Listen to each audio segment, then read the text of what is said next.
Good morning children, welcome back to Hindi class. बच्चों, आशा करती हूँ आप सब बच्चे अपने परिवार के साथ अपने अपने घरों में स्वस्थ और सुरक्षित होंगे। बच्चों, ग्रीष्मोवकाश से पहले हमने व्याकरण में अध्याय 1, 2, 4, 5, 6, 7, 8 और 9 किया था। आशा करती हूँ आप सब बच्चों ने अपना गृह कार्य बुक व नोटबुक में कंप्लीट कर लिया होगा। बच्चों, आज हम व्याकरण में अध्याय 10 विशेषण की परिभाषा और उसके भेदों के बारे में पढ़ेंगे। आशा है आप सब बच्चे इन्हें ध्यान से सुनेंगे व समझेंगे। अब पहले हम इस सूचना पत्र को पढ़ेंगे। नीले रंग का एक बैग जिसमें कुछ किताबें, एक टिफिन, एक पेंसिल बुक और लाल रंग का एक रुमाल है। कल खेल के मैदान से प्राप्त हुआ है। जिस विद्यार्थी का है कृपया खोया पाया विभाग से संपर्क करें। अब उपयुक्त सूचना आपने पढ़ी। इसमें रंगीन छपे शब्द संज्ञा शब्दों के बारे में कुछ विशेष जानकारी दे रहे हैं। अब संज्ञा शब्द कौन से? इसमें बैग, क्या विशेष जानकारी है कि नीले रंग का है। किताबें कितनी हैं? कुछ। टिफिन कितना है? एक। और पेंसिल बॉक्स कितने हैं? एक। रुमाल किस रंग का है? लाल रंग का। अब विशेष जानकारी देने वाले ये शब्द विशेषण हैं। अब विशेषण की परिभाषा होगी जो शब्द संज्ञा या सर्वनाम की विशेषताओं की जानकारी दे उन्हें विशेषण कहते हैं। और जिस संज्ञा या सर्वनाम की विशेषता बताई जाए वह विशेष्य कहलाता है। अब है नीला और बैग। अब नीला क्या है? विशेषण है। और किसकी विशेषता बताई जा रही है? बैग की। तो बैग क्या हो गया? विशेष्य। जिस शब्द की विशेषता बताई जाए वह विशेष्य कहलाता। अब बैग इसमें है विशेष्य। उसके बाद है लाल रुमाल। अब लाल क्या है? विशेषण। और किसकी विशेषता बताई जा रही है? रुमाल की। तो रुमाल इसमें क्या हो गया? विशेष्य। उसके बाद है विशेषण। विशेषण के 4 भेद होते हैं। नंबर 1 गुणवाचक विशेषण, नंबर 2 परिमाणवाचक विशेषण, नंबर 3 संख्यावाचक विशेषण और नंबर 4 सार्वनामिक विशेषण। अब गुणवाचक विशेषण गुण, दोष, आकार, प्रकार, रूप, रंग, अवस्था, दशा, स्थिति, शील आदि विभिन्न विशेषताओं को बताने वाले शब्द गुणवाचक विशेषण कहलाते हैं। जैसे गुण, दोष, मेहनती, दयालु, आकार, छोटा, बड़ा, रंग रूप, काला, हरा, अवस्था, अमीर, स्वस्थ, स्वाद, नमकीन, खुशबूदार, स्थान या देश काल, राष्ट्रीय, नया, स्थिति, ऊपरी, बाहरी, दिशा, उत्तरी, दक्षिणी, स्पर्श, हल्का, भारी, गर्म, ठंडा। अब गुणवाचक विशेषण वे होते हैं जो गुण, दशा, आकार, प्रकार, रंग, रूप, अवस्था, दशा, स्थिति, शील आदि के बारे में बताए वे गुणवाचक विशेषण कहलाते हैं। नंबर 2 है परिमाणवाचक विशेषण। विशेष्य के माप तोल के बारे में बताने वाले विशेषण परिमाणवाचक विशेषण कहलाते हैं। जैसे 1 किलो चावल, 5 मीटर रिबन, 2 लीटर तेल आदि। जो शब्द संज्ञा या सर्वनाम के माप तोल के बारे में बताएं तो उन्हें परिमाणवाचक विशेषण कहा जाता है। बच्चों, परिमाणवाचक विशेषण के 2 भेद माने जाते हैं, निश्चित परिमाणवाचक विशेषण और अनिश्चित परिमाणवाचक विशेषण। निश्चित परिमाणवाचक विशेषण होते हैं जिसमें निश्चित परिमाण का बोध हो। जैसे बाजार से 2 लीटर तेल ले आना।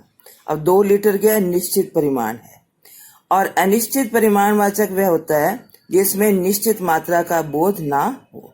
जैसे बाजार से 2 लीटर तेल ले आना। 2 लीटर क्या है? निश्चित परिमाणवाचक। अगर इसी वाक्य को लिखा जाए बाजार से थोड़ा सा तेल ले आना तो थोड़ा सा इसमें क्या हो जाएगा? अनिश्चित परिमाणवाचक। तो परिमाणवाचक जो है वो माप या तोल के बारे में बताते हैं इसके दो भेद होते हैं, निश्चित परिमाणवाचक। निश्चित परिमाणवाचक में निश्चित मात्रा का बोध होता है और अनिश्चित परिमाणवाचक में निश्चित मात्रा का बोध नहीं होता। नंबर 3 है संख्यावाचक विशेषण। जो विशेषण विशेष्य की गिनती के बारे में बताएं वे संख्यावाचक विशेषण कहलाते हैं। जैसे 10 फूल, पहली कक्षा, कुछ कुर्सियां, सब विद्यार्थी आदि। परिमाणवाचक विशेषण में संज्ञा या सर्वनाम के माप तोल के बारे में बताया जाता है। संज्ञा या सर्वनाम को मापा या तोला जाता है, लेकिन संख्यावाचक विशेषण में वस्तुओं को गिना जाता है, उनकी गिनती की जाती है। इसके भी दो भेद होते हैं, निश्चित संख्यावाचक और अनिश्चित संख्यावाचक। निश्चित संख्यावाचक जो विशेषण संज्ञा की निश्चित संख्या की ओर संकेत करते हैं वे निश्चित संख्यावाचक विशेषण कहलाते हैं। जैसे 2, 4, पहला आदि। इसके नंबर 2 है अनिश्चित संख्यावाचक।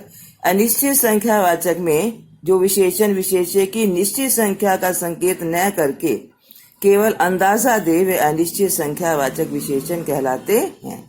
जैसे कुछ, कई आदि। निश्चित संख्यावाचक में निश्चित संख्या का पता चलता है, जैसे मैदान में 10 लड़के खेल रहे हैं। अनिश्चित संख्यावाचक में निश्चित संख्या का बोध नहीं होता, जैसे मैदान में कुछ लड़के खेल रहे हैं। तो संख्यावाचक विशेषण के भी दो भेद होते हैं, अनिश्चित संख्यावाचक और निश्चित संख्यावाचक। नंबर 4 है सार्वनामिक विशेषण। सार्वनामिक विशेषण जो सर्वनाम संज्ञा से पहले आए और संज्ञा की विशेषता बताए वह सार्वनामिक विशेषण होता है। जैसे मेरा घर विद्यालय के पास है, हमारा बगीचा बहुत बड़ा है।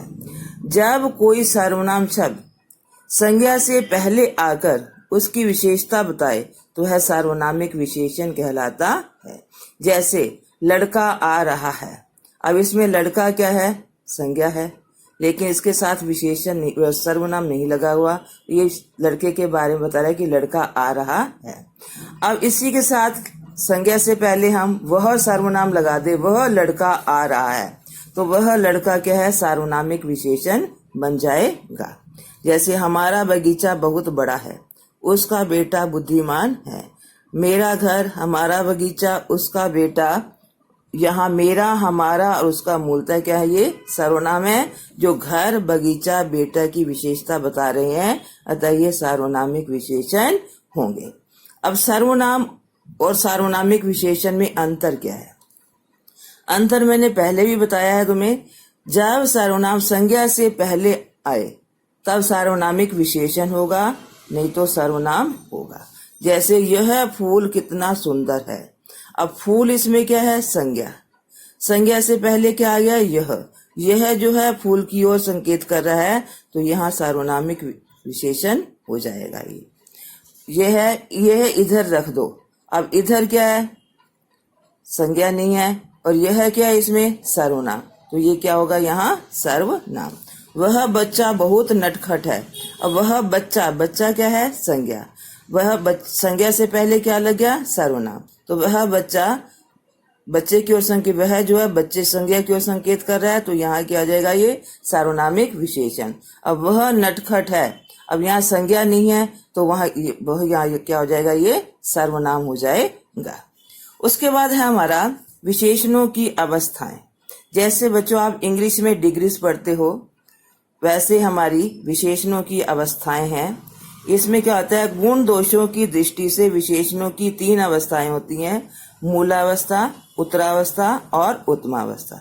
मूलावस्था में किसी एक के गुण या एक व्यक्ति के गुण या दोष के बारे में बताया जाता है, और उत्तरावस्था में 2 व्यक्तियों में से किसी एक के गुण या दोषों की तुलना की जाती है। और उत्तमावस्था में कई लोगों वस्तुओं से तुलना करके उसमें एक को सबसे अच्छा या बुरा बताया जाता है। इनमें से सबसे अधिक, सबसे कम आदि जोड़ा जाता है। जैसे राम कक्षा का सबसे बुद्धिमान लड़का है। अगर हम मूलावस्था में लिखे राम बुद्धिमान है, तो राम के बारे में बताया जाता है, उसके गुणों के बारे में बताया जा रहा है। अगर ये वही राम श्याम से बुद्धिमान है, तो दो के बीच में तुलना की जा रही है। राम सबसे बुद्धिमान है, इनमें सब में से एक राम के बारे में, राम की विशेषता बताई जा रही है, तो वह उत्तमावस्था